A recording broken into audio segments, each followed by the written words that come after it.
Apesar de muito conhecido, o Serviço de Atendimento Móvel de Urgência, o SAMU, ainda é constantemente confundido pela população. Para esclarecer essas dúvidas, eu converso agora com a coordenadora do SAMU, a Maristela Utanacano. Olá, Maristela, tudo bem? Tudo bem.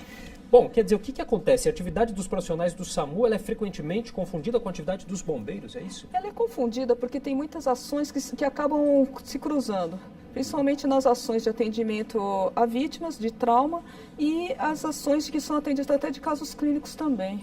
Porque o bombeiro ele tem um sistema que ele acaba fazendo o mesmo tipo de atendimento também.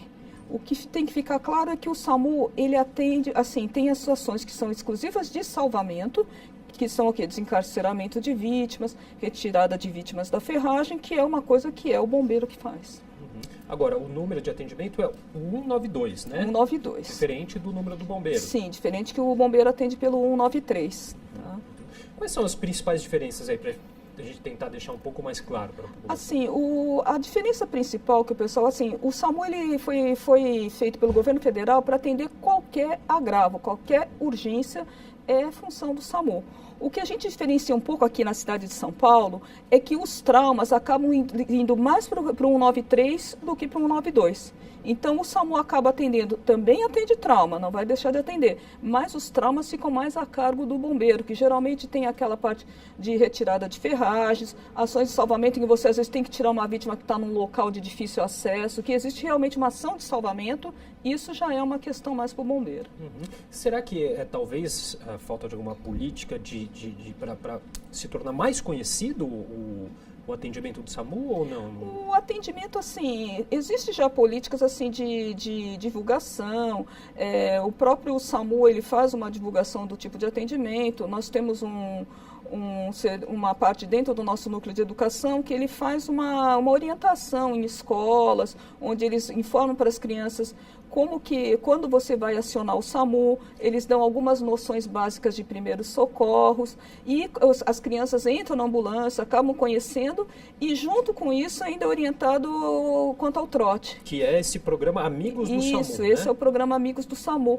Então, praticamente, toda semana, as nossas viaturas do SAMU, elas vão em escolas, vão fazendo essas palestras, fazem essa orientação para as crianças. É um programa que acontece só aqui em São Paulo?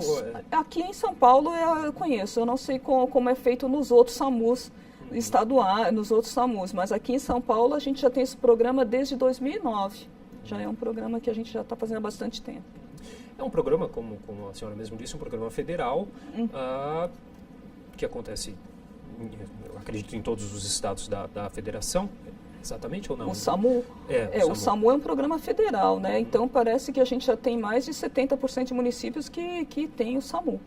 Tá? E claro, deve ter suas particularidades. Assim, isso. Cada local tem a sua particularidade. Tipo assim, na Amazônia, nos locais assim, tem locais que o próprio SAMU ele já tem o quê? Tem lanchas para fazer o atendimento. Então, assim, tudo depende da cultura regional, né? Da própria cultura é diferente, né? Na maneira que se implanta. Mas, assim, existem particularidades que já são como a gente diz, já são padronizadas, né? O tipo de ambulância, o nosso uniforme, o tipo de treinamento. Então, são coisas que, assim, o próprio Ministério, ele já dá quais são as diretrizes que você tem, que o SAMU tem que seguir.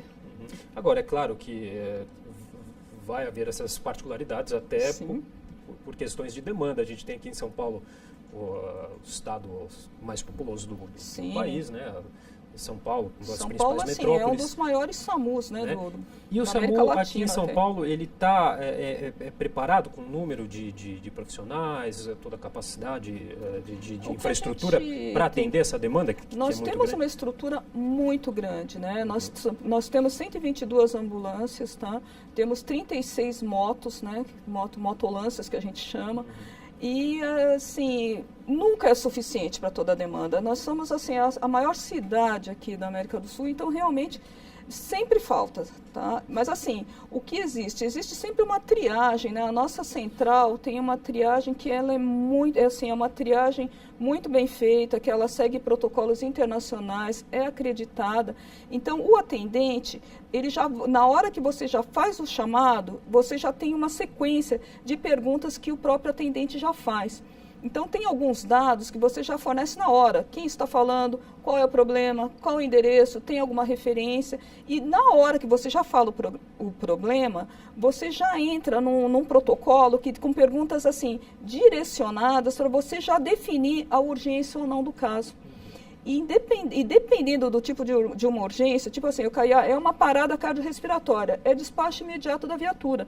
E enquanto a viatura não chega, esse próprio atendente, ele já vai orientando como que o usuário vai proceder para ajudar essa vítima que está em casa. Todo um preparo para isso. Então, né, tem todo um protocolo, as pessoas são muito bem treinadas. Então. E aí da importância em relação a essa questão do trote, que a gente falou um pouquinho também, né, que deve atrapalhar demais. Atrapalha demais, assim, a gente recebe em média 4% das ligações que chegam são trotes.